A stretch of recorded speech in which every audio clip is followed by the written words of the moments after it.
একটি ছোট্ট গ্রামের পাশে ছিল একটি রহস্যময় ফলের বাগান।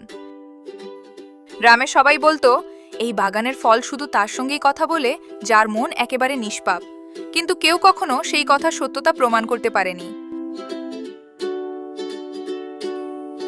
শুধু রাহুল আর তার ছোট বোন মিতা এই রহস্য জানার জন্য প্রতিদিন স্বপ্ন দেখত।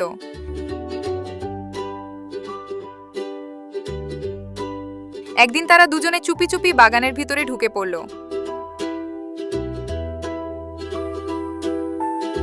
হঠাৎ একটি পাকা সোনালী আম গাছ থেকে নিচে পড়ে মিষ্টি কণ্ঠে বলল, ভয় পেও না, আমি অনেক দিন ধরে তোমাদের অপেক্ষা করছিলাম। শুধু ভালো হৃদয়ের মানুষই আমার কথা শুনতে পারে। রাহুল আর মিতা অবাক হয়ে একে অপরের দিকে তাকিয়ে রইল। ঠিক তখনই ঝোপের আড়াল থেকে একটি ছোট্ট সাদা খরগোশ দৌড়ে এসে বলল, তোমরা যদি সত্যি ভালো হও তাহলে আমাদের সাহায্য করো। দুষ্টু বানর গুড্ডু জাদুর ফলগুলো চুরি করে নিয়ে যাচ্ছে। ওকে থামাতে না পারলে এই বাগানের সব জাদু চিরদিনের জন্য হারিয়ে যাবে। রাহুল, মিতা, মিঠু আর টিয়া পাখি চিকু একসঙ্গে গুড্ডুকে খুঁজতে বের হলো।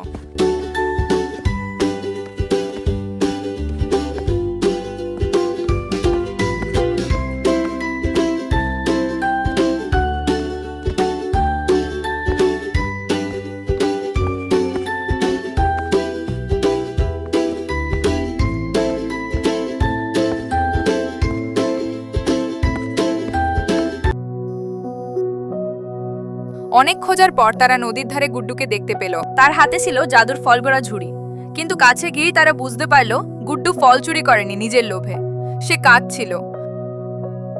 তুমি ফলগুলো চুরি করলে কেন? আমার ছোট ভাই অনেক অসুস্থ।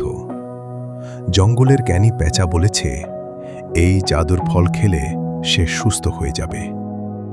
তাই বাধ্য হয়ে আমি ফল নিয়ে এসেছি। আমি খারাপ নই। গুড্ডুর চোখের জল দেখে সবাই চুপ হয়ে গেল।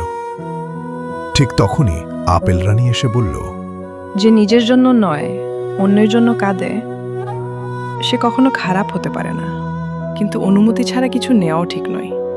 সবাই মিলে সিদ্ধান্ত নিল গুড্ডুর ভাইকে তারা একসঙ্গে সাহায্য করবে। সবাই মিলে গুড্ডুর অসুস্থ ভাইয়ের কাছে পৌঁছালে।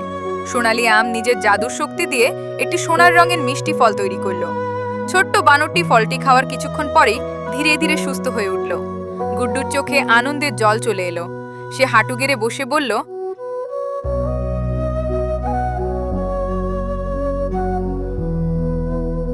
আজ আমি বুঝেছি চুরি করে নয়, ভালোবাসা আর সত্যি কথা বলেই মানুষের মন জয় করা যায়। তোমরা আমাকে ক্ষমা করে দাও। আজ থেকে আমরা সবাই বন্ধু।